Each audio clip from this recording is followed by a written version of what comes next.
gelap bergulung-gulung di langit. Kapal perang raksasa itu perlahan berhenti di atas pegunungan tak berujung ini, menarik perhatian banyak orang. Semua orang di kapal perang berkumpul di bagian depan kapal. Mereka melihat ke arah pegunungan terjal di bawah dan merasakan aura banyak ahli di dalam pegunungan itu. Banyak orang yang terdiam. Ini memang layak menjadi markas besar klanku. Jumlah ahlinya sudah mencapai jumlah yang mengerikan.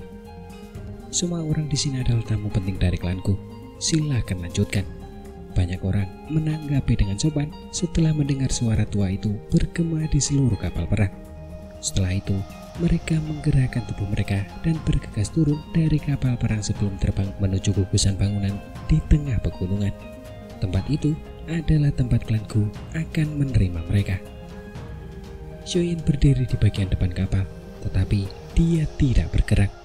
Pandangannya terpaku pada sebuah gunung di kejauhan. Tianwu Zunze dan yang lainnya berdiri di belakangnya. Hanya mata dokter berkecil yang terpaku pada kejauhan. Emosi yang rumit tampak di matanya. Setelah menatap cukup lama, sosok di atas awan akhirnya mulai berjalan di atas awan. Pakaiannya berkibar saat ia muncul seperti peri. Ia membawa perasaan halus saat melangkah di atas awan dan menuju ke hadapan banyak mata. Akhirnya, ia tergantung di luar kapal perang. Mata semua orang di kapal perang itu terbelalak ketika mereka melihat kemunculan tiba-tiba wanita berpakaian hijau ini. Sebuah keterkejutan muncul di mata mereka. Wanita ini mengenakan gaun hijau pucat. Rambut hitam panjangnya terurai acak saat terurai di pinggangnya yang ramping. Rambutnya terurai hingga ke pantatnya. Rambutnya akan tertiup angin sepoi-sepoi saat berembus. Tampak seperti dewi dari dunia ini. Terlebih lagi, wajahnya yang cantik membuat dunia ini seolah berhenti berputar. Matanya yang memikat dipenuhi dengan perasaan halus yang membuat orang sulit mengalihkan pandangannya. Setelah menumbangkan sebuah kota, kecantikannya akan menumbangkan sebuah negara. Itu benar-benar sangat cantik. Kecantikan yang tak tertandingi seperti itu sungguh dapat membawa malapetaka bagi suatu negara dan kota-kotanya.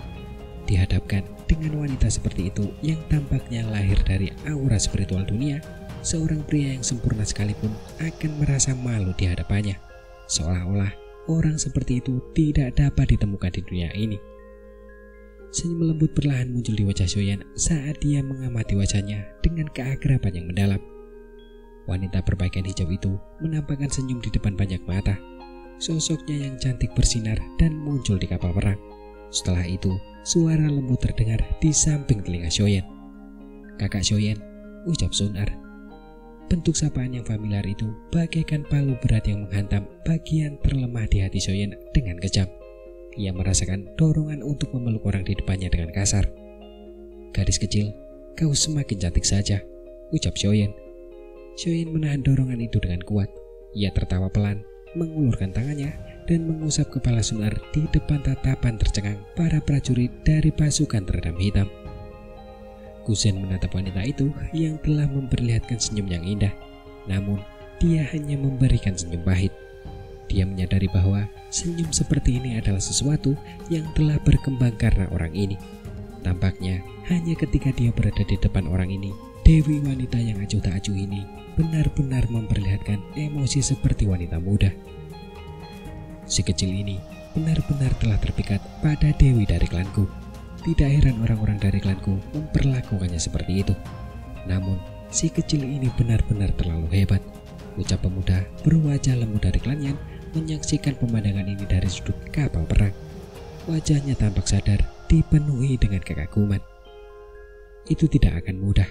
Klan Xiao saat ini bukanlah klan Xiao yang dulu. Ucap wanita berpakaian merah dengan cadar menutupi wajahnya itu menatap Sunar sebentar sebelum berbicara dengan lembut.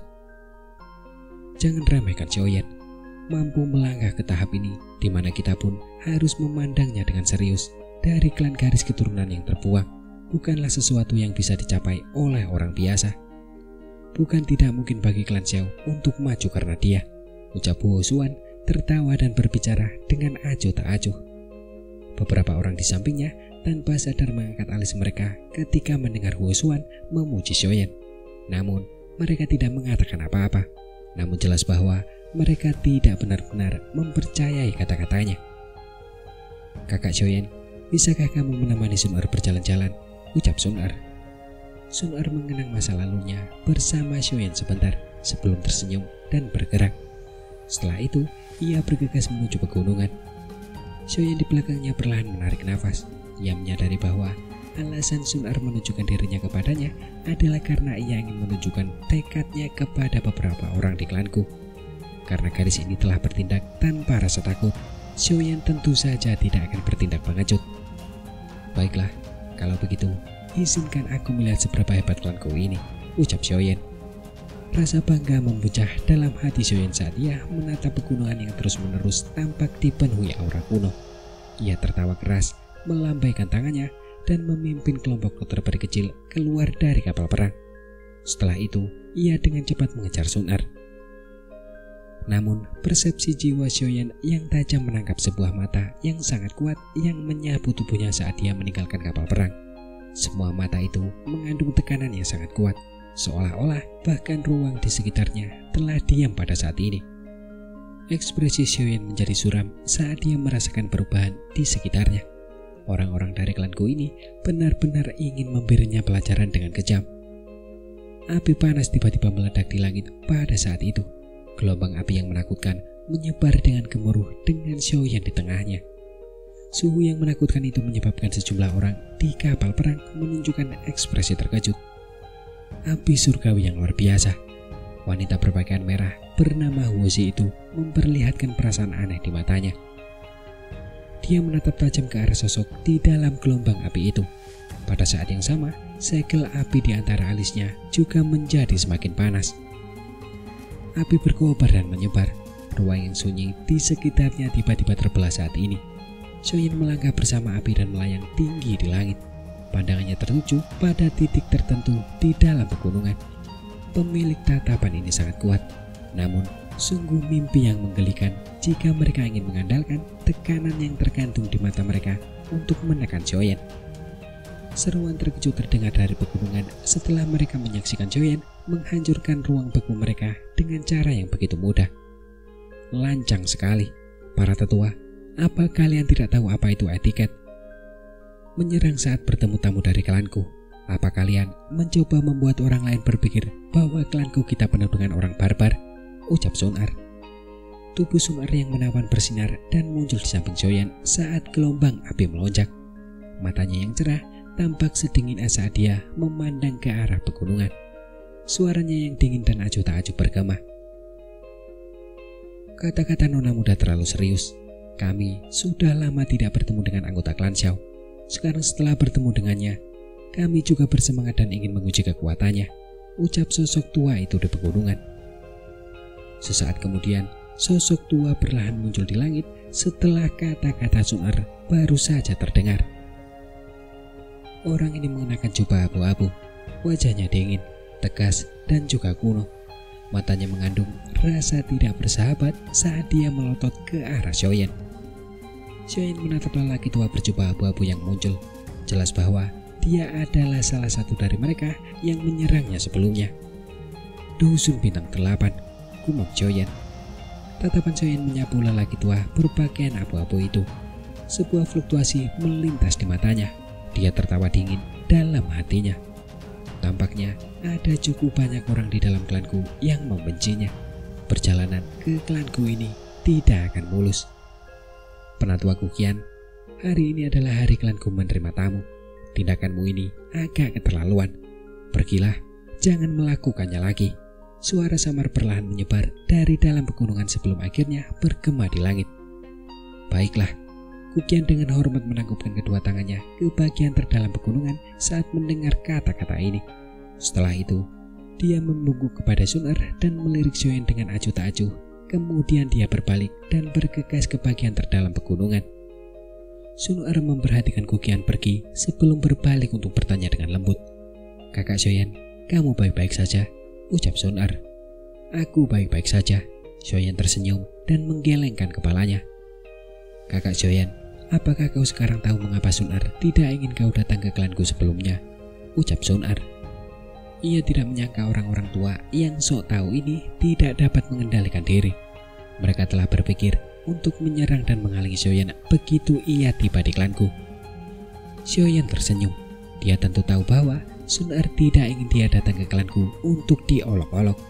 Oleh karena itu, dia berulang kali memintanya untuk meningkatkan kekuatannya sebelum datang mencarinya. Ayo pergi. Aku sudah mengerti apa yang akan kuhadapi sebelum aku datang ke alamku. Masalah ini tidak bisa kau biarkan begitu saja. Kau telah membantuku bertahan selama bertahun-tahun, dan sekarang waktunya giliranku. Ucap Xiaoyan tersenyum saat berbicara.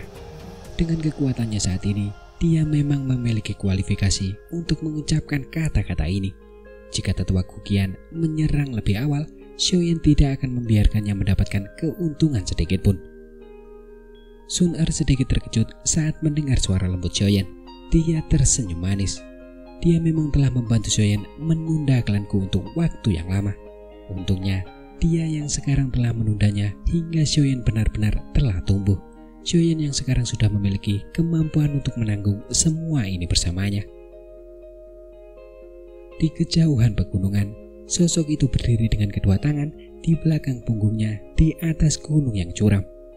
Matanya menatap Xiaoyan dan Sun Er di langit. Jejak rambut hitam dan putih berkibar lembut di depan dahinya.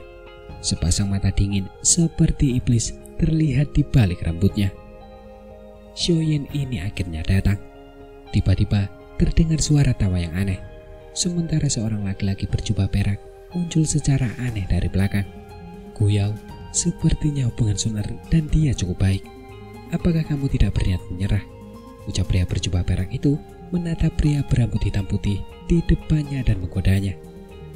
Dia bukan anggota klanku. Karena itu, dia tidak bisa bersama Sun Er. Aku akan membangunkannya. Suara tenang pria itu tanpa sedikit pun fluktuasi, seolah-olah dia sedang menyebutkan masalah yang tidak penting.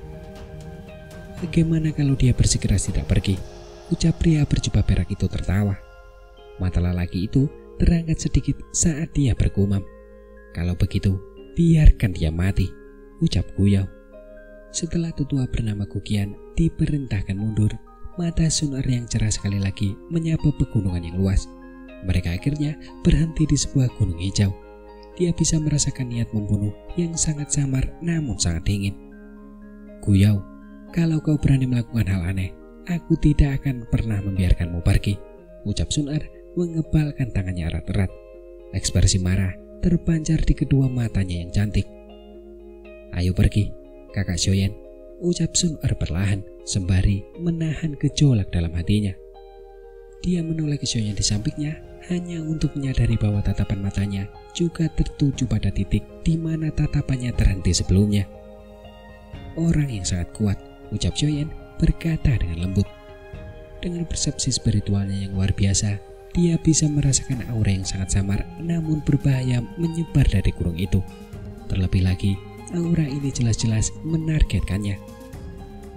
Cara biasa tidak ada gunanya jika seseorang ingin benar-benar menghilangkan perlawanan di dalam klanku, gumam dalam hati Xiaoyan. Ekspresi Xiaoyan tenang, meskipun ia telah mengalahkan Ling Quan dan Lin Xiu yang merupakan ahli dari generasi muda klanku. Di kota suciku, ia mengerti bahwa mereka masih jauh dari cukup untuk membuktikan kekuatannya. Di mata orang-orang tua dari klanku, mengalahkan duo Lin Xiu tidak akan membuat mereka memandangnya berbeda. Oleh karena itu, Xiaoyan saat ini perlu menemukan ahli puncak dari generasi muda dalam klanku. Seseorang yang memiliki reputasi yang benar-benar hebat dan menjadikan orang itu lawannya. Selain itu, ia harus memenangkan pertukaran seperti itu.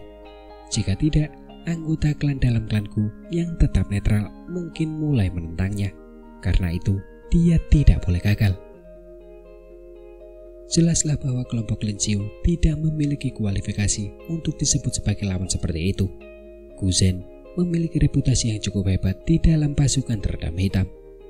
Akan tetapi, ia belum mencapai level puncak di antara generasi muda di dalam klanku. Saat ini, hanya ada 4 orang di klanku yang memenuhi persyaratan seperti itu. Mereka adalah 4 jenderal dari pasukan teredam hitam. Xiaoyan yakin bahwa aura berbahaya sebelumnya pasti berasal dari salah satu dari 4 jenderal. Xiaoyan perlahan menarik kembali pandangannya. Dia tersenyum pada Sun Er sambil berbicara. Ayo pergi, ucap Sioyan. Sun-er mengangguk pelan. Tubuhnya yang ramping bergerak dan posturnya yang memikat dan anggun seperti kupu-kupu yang terbang. Kelompok Sioyan mengikutinya dari belakang di depan banyak tatapan mata di sekitarnya. Lelaki di gunung hijau yang jauh itu dengan rambut hitam dan putih di dahinya menatap ke arah yang dituju kelompok Sioyan. Senyum dingin samar muncul di wajahnya. Dia memang pantas menjadi anggota klan Xiao. Tatapan yang dia berikan tadi, kau seharusnya tahu apa artinya kan? Dia benar-benar ingin menantangmu, ucap pria berjubah perak itu tertawa. Tantangan, seekor sapi yang baru lahir tidak takut pada harimau, ucap Guiyao mengangkat matanya dan kembali berkata dengan lemah. Besok adalah upacara kedewasaan. Menurut aturan, aku dapat memilih lawanku sendiri. Melihat bahwa dia penuh dengan keberanian seperti itu, aku akan memberinya kesempatan besok. Sedangkan untuk Sun-er, dia akan memahami tindakanku di masa depan, ucap Guiyao. Sosok Guiyao berangsur-angsur menjadi ilusi setelah suaranya perlahan terdengar. Sesaat kemudian, dia benar-benar menghilang. Menarik sekali. Sudah beberapa tahun sejak generasi muda klanku dan klan Xiao saling bertarung. Aku benar-benar berharap apakah Xiaoyan ini bisa mengejutkan kita, ucap pria berjubah perak itu. Pria berjubah perak itu tertawa. Tubuhnya perlahan-lahan menjadi kabur dan menghilang sepenuhnya sesaat kemudian. Hanya tawa pelan yang terus bergema di atas gunung. Saat dipimpin oleh Sun-er, kelompok Xiaoyan tidak menuju ke area penerimaan khusus klanku, melainkan mereka berhenti di depan sebuah rumah bambu di bagian terdalam pegunungan. Pada saat ini, seorang tokoh tua tersenyum saat dia melihat kelompok Xiaoyan turun di depan rumah bambu. Leng tua, ucap Xiaoyan. Xiaoyan terkejut saat melihat sosok yang dikenalnya di depan rumah bambu itu. Ia langsung tersenyum dan menangkupkan kedua tangannya. Hanya kurang dari 10 tahun. Tidak disangka tuan muda Xiaoyan sudah mencapai tahap seperti itu. Itu benar-benar membuat diriku yang tua merasa malu, ucap Leng Ying sebelum menghela nafas. Ketika dia diperintahkan untuk melindungi Xiaoyan secara diam-diam saat itu, Xiaoyan hanyalah seorang individu muda dan tidak berpengalaman yang baru saja membersihkan diri dari rasa malu karena pertunangannya dibatalkan. Namun, pemuda itu sekarang telah menjadi ahli yang terkenal di seluruh dataran tengah. Silakan masuk dulu. Tempat ini adalah tempat latihanku. Jarang ada orang yang bisa datang ke sini. Kurasa kakak Xiaoyan sepertinya tidak suka pergi ke tempat lain, ucap Sun-er tersenyum dan berbicara. Xiaoyan mengangguk. Lingkungan di tempat ini tenang, sesuai dengan apa yang disukainya. Setelah apa yang telah dilakukannya, kemungkinan besar dia sudah menjadi topik pembicaraan hangat bagi klanku. Oleh karena itu, dia tidak ingin pergi ke tempat-tempat itu untuk diamati oleh orang lain seperti monyet. Kelompok itu mengikuti Sun-er dan memasuki rumah bambu. Setelah itu, mereka duduk di ruang tamu. Xiaoyan memanfaatkan kesempatan itu untuk memperkenalkan kedua belah pihak. Ketika Sun-er dan Leng Ying mendengarkan bahwa King Lin yang cantik dan rupawan memiliki pupil bunga ular hijau 3 giok, ekspresi terkejut terpancar di wajah mereka. Mereka juga pernah mendengar tentang mata misterius ini. Tuan muda Xiaoyan, waktu bagimu untuk datang ke klanku jauh lebih awal dari yang kuharapkan, ucap Leng Ying sembari menghela nafas. Awalnya, dia mengira Xiaoyan akan membutuhkan setidaknya 20 tahun sebelum datang ke klanku. Anehnya, dia tiba setelah sekitar 10 tahun saja. Namun dengan kekuatan Tuan muda Xiaoyan, Anda memang memenuhi syarat untuk datang ke klanku. Nona muda akan dapat sedikit bersantai dengan Anda di sini. Ada banyak orang di klan yang menyarankan untuk membawa semua orang dari klan Xiao ke wilayahku. Saya pikir Anda sudah menyadari niat membawa mereka ke sini. Untungnya, Nona muda dan beberapa tetua menentangnya. Baru saat itulah pikiran itu sirna dari orang-orang itu. Namun, ini hanya kedamaian sementara karena seseorang mengumumkan saran seperti itu hampir setiap tahun. Untuk mendapatkan cukup waktu untukmu, Nona muda telah memasuki masa retret yang panjang. Klanku sangat menghargai garis keturunan mereka. Semakin padat garis keturunan seseorang, semakin besar bobot kata-kata orang itu. Nona muda telah terus-menerus melakukan retret untuk berlatih dengan keras selama tahun-tahun ini agar kata-katanya menjadi lebih penting. Hanya dengan melakukan hal ini, dia akan dapat menekan saran-saran dari mereka di dalam klan yang siap menyerang Klan Zhao. Prosesnya sulit. Untungnya, nona muda akhirnya berhasil. Statusnya saat ini di dalam klan sedemikian rupa sehingga bahkan beberapa tetua harus menyambutnya ketika mereka bertemu. Keputusan untuk menyerang Klan Zhao telah ditekan olehnya sampai sekarang, ucap Ling Ying. Ling Ying menghela nafas ketika berbicara sampai pada titik ini. Kemudian ia kembali berkata, "Saya tahu bahwa Tuan Muda Xiaoyan pasti telah mengalami banyak kesulitan untuk mencapai level Anda saat ini dalam waktu 1 dekade yang singkat. Namun, nona muda juga telah berusaha keras," ucap Ling Ying. "Ling tua," ucap Sun Er berteriak pelan. Setelah itu, dia menggelengkan kepalanya ke arah Ling Ying dan memberi isyarat agar Ling Ying tidak melanjutkan berbicara. Ling Ying tersenyum saat melihatnya menggelengkan kepala. Kemudian, dia berkata, "Orang tua ini memang seperti ini.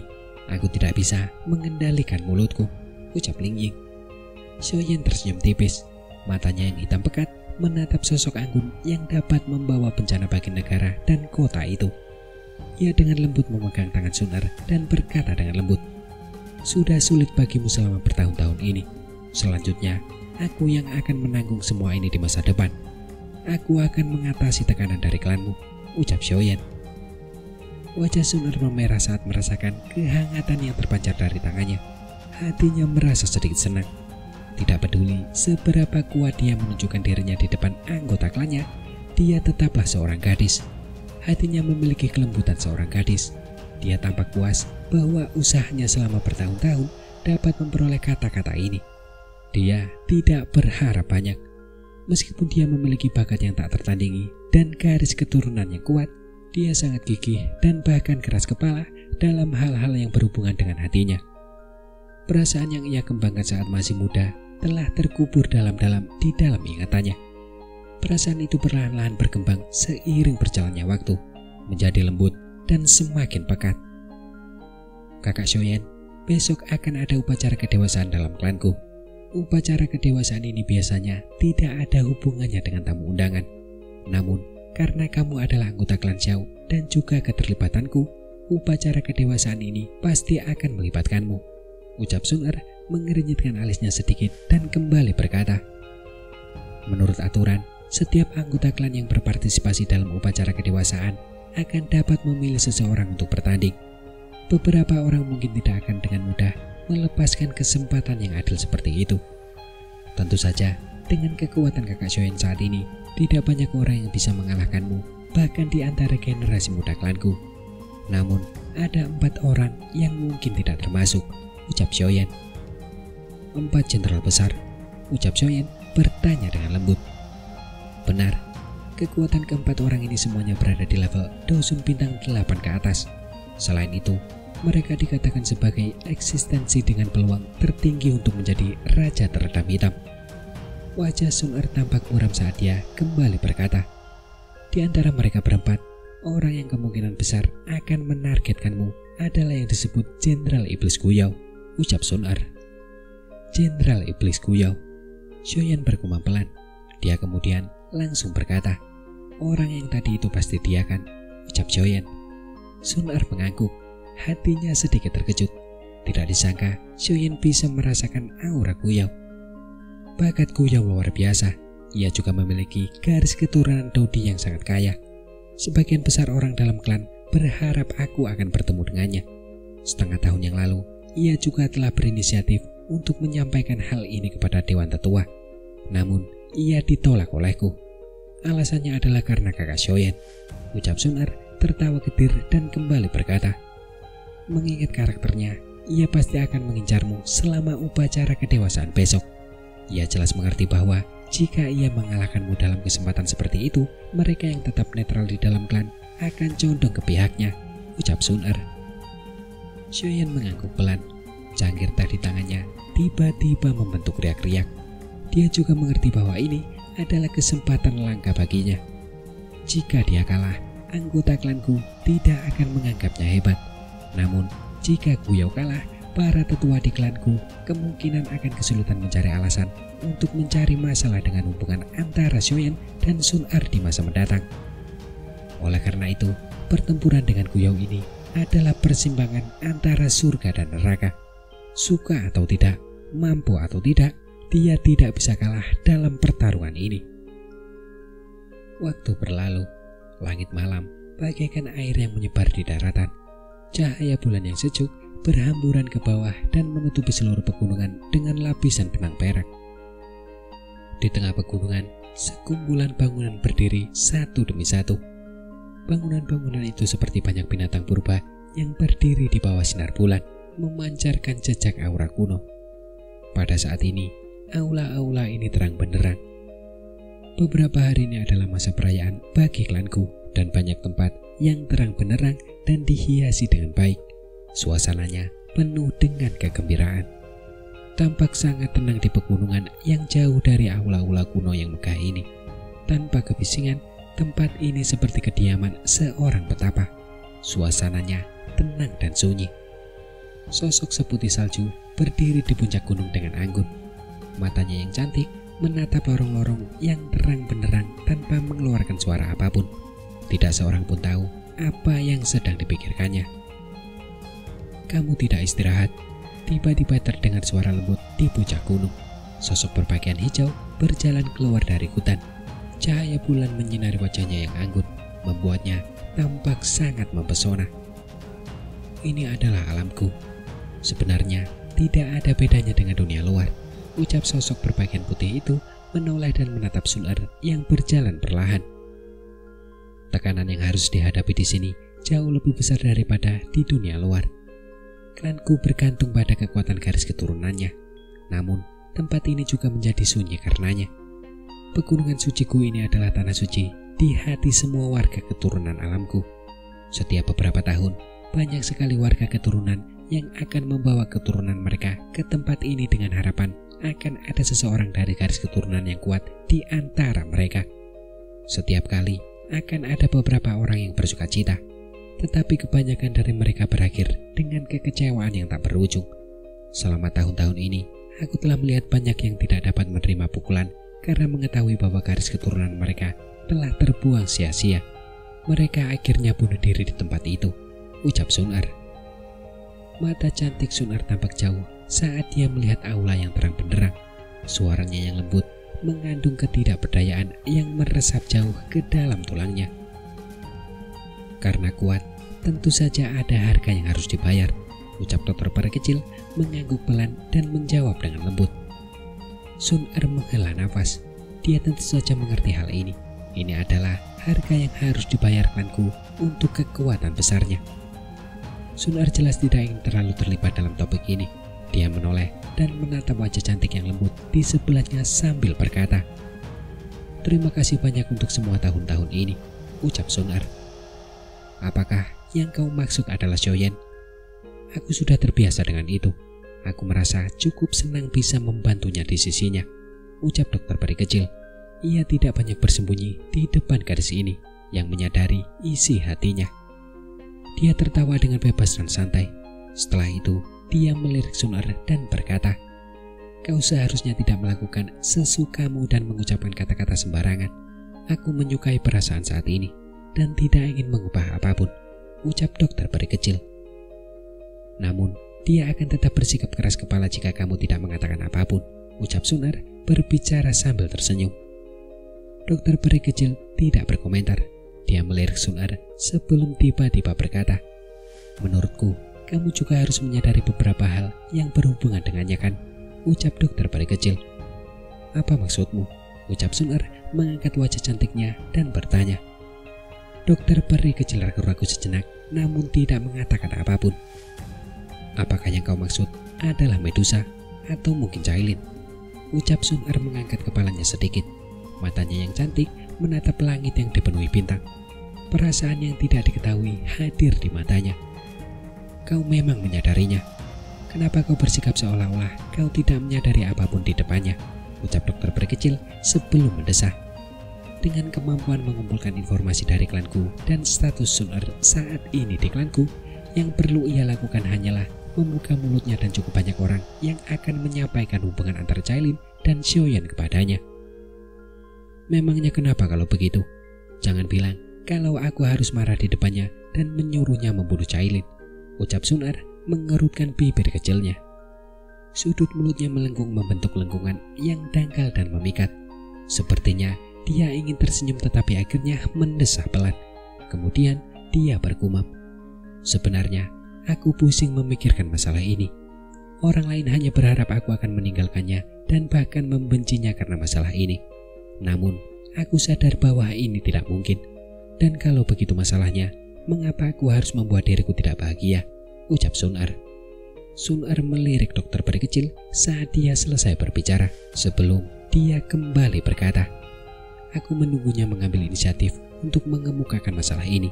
Pada saat itu, aku akan dapat bertindak kejam dan menghukumnya, membuatnya mengerti bahwa seorang pria yang pelin-pelan dalam hal hati tidak akan berakhir dengan akhir yang baik," ucap Sunar. Dokter peri kecil melirik Sunar. Ada sedikit kemarahan di wajahnya saat ini. Masalah ini seperti wanita yang marah, yang telah menemukan bahwa suaminya diam-diam berselingkuh. "Baiklah, aku tidak ingin membahas masalah seperti itu dengan orang lain.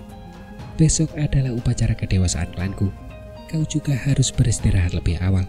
Semoga kau bisa terus menemaninya di masa depan," ucap Sunar. Jejak kemarahan di wajah Sunar dengan cepat menghilang saat dia berbicara sambil tertawa. "Bagaimana denganmu?" ucap dokter peri kecil mengangkat alisnya yang sempit saat dia bertanya. Alis Sunar yang halus dan panjang berkedut sedikit, tetapi dia tidak menjawab. Dia melambaikan tangannya, berbalik dan berjalan menuju rumah bambu di tengah gunung. Alis dokter peri kecil sedikit berkerut saat dia melihat punggung Sunar. Namun dia berhenti membuka mulutnya untuk bertanya. Tubuhnya berkelebat saat dia mengikutinya. Pegunungan Suciku menjadi ramai ketika sinar pertama cahaya pagi terpancar dari langit. Banyak sosok melesat di langit. Berbagai gong dan genderang yang dipenuhi kegembiraan bergema di seluruh pegunungan. Pintu yang tertutup rapat perlahan terbuka. Xiaoyan yang sudah berganti pakaian baru bergegas keluar. Matanya menyapu area di depan kamarnya hanya untuk melihat Sunar menunggunya di sini. Dia merasa sedikit malu. "Kakak Xiaoyan, apakah kamu sudah cukup istirahat?" ucap Sunar. Sunar tersenyum saat melangkah maju. Tangannya dengan lembut menekan lipatan pakaian baju Xiaoyan. Tindakannya yang lembut seperti seorang istri yang patuh. Jika anggota klanku lainnya menyaksikan adegan ini, kemungkinan mata mereka akan memerah sepenuhnya. Selama tahun-tahun ini, Sunar tampak anggun dan halus, tampak seperti seorang dewi di hadapan mereka. Mereka tidak dapat membayangkan betapa memilukannya adegan dewi mereka membantu seorang pria merapikan pakaiannya. Xiaoyan tersenyum dan mengangguk. Ia merasakan tangan hangat menyentuh bagian depan dadanya. Sebuah gejolak muncul di hatinya sebelum ia segera menarik emosinya. Matanya menatap ke kejauhan ke banyak bangunan sebelum berkata, "Upacara kedewasaan akan segera dimulaikan," ucap Xiaoyan. "Baiklah, ayo kita pergi," ucap Sunar. Sunar tersenyum. Ia memberi isyarat dengan tangannya dan seekor binatang bertanduk tunggal yang tampak putih bersih mengepakkan sayapnya yang seputih salju dan terbang keluar dari hutan. Setelah itu, ia berhenti di depan semua orang. Tubuh Sunar yang cantik bersinar dan ia muncul di punggung binatang bertanduk tunggal yang luas itu. Kelompok Xiaoyan dengan cepat menyerbu ke atasnya setelah melihatnya bergerak. Setelah itu, Sunar dengan lembut menepuk binatang bertanduk tunggal itu. Ia mengepakkan sayapnya di tengah teriakan yang jelas sebelum berubah menjadi sinar cahaya yang dengan cepat melesat menuju banyak aula di kejauhan. Kecepatan binatang bertanduk tunggal itu sangat cepat. Dalam beberapa menit, mereka telah tiba di tempat banyak bangunan berdiri. Mereka perlahan mendarat di tengah-tengah kumpulan bangunan di bawah bimbingan Sunar. Dengan Sunar yang menemani mereka, kelompok Xiaoyan tidak diragukan lagi menjadi yang paling menarik perhatian. Oleh karena itu, banyak tatapan aneh dari sekitar mereka tertuju pada saat mereka melompat turun dari binatang bertanduk tunggal itu. "Ayo pergi," ucap Sunar. Sunar mengabaikan tatapan mata itu. Ia memanggil kelompok Xiaoyan sebelum memimpin jalan saat mereka dengan cepat menuju ke tengah stadion besar yang diselimuti aura kuno. Ada banyak prajurit dari pasukan teredam hitam yang mengenakan baju besi hitam di sekitar stadion kuno itu. Mata mereka yang tajam seperti elang terus-menerus menyapu sekeliling mereka. Mata tajam itu jelas berhenti ketika mereka melihat Xiaoyan. Namun mereka tidak melakukan apapun lagi. Cukup banyak tokoh yang telah duduk di sekitar stadion. Namun langkah Sun Er tidak berhenti. Sebaliknya, ia berjalan menuju kursi di tengah alun-alun.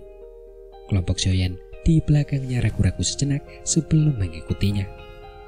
Langkah kaki Sun Er yang pelan baru saja memasuki area ini ketika tombak-tombak panjang saling beradu. Dua prajurit berbaju sirah emas telah menggunakan tombak-tombak panjang mereka untuk menghalangi kelompok Xiaoyan.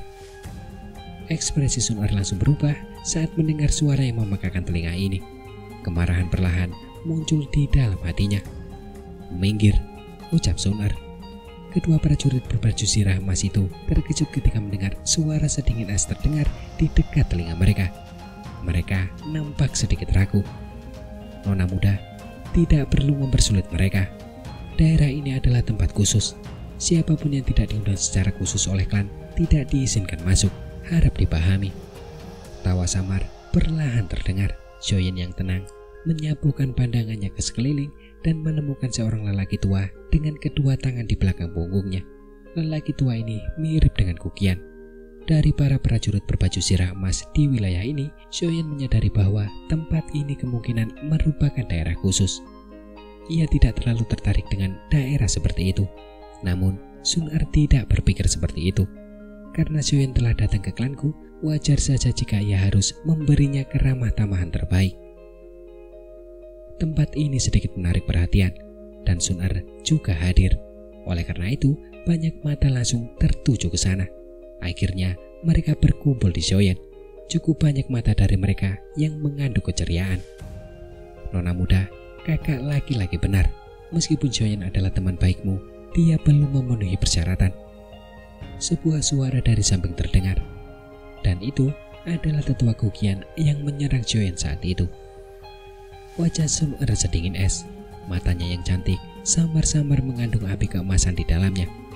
Hambatan yang berulang-ulang oleh orang-orang tua ini tampaknya benar-benar membangkitkan amarah di dalam hatinya. "Kukian, Kusu, apakah kalian berdua orang tua yang tidak tahu malu itu benar? Aku yang tua ini juga malas untuk peduli tentang kalian berdua yang menindas seseorang. Namun, kalian berdua telah menindas akademi Jiananku. Apakah kalian benar-benar berpikir bahwa aku yang tua ini orang yang lemah lembut?" Sebelum Sun Er hendak meletus, kutukan yang dahsyat meletus di langit. Xiaoyan agak akrab dengan suara ini, membuatnya sedikit terkejut. "Mang Tianqi." Dua Kukian terkejut sementara Xiaoyan merasa tercengang. Ekspresi mereka langsung berubah sedikit saat suara terkejut keluar dari mulut mereka.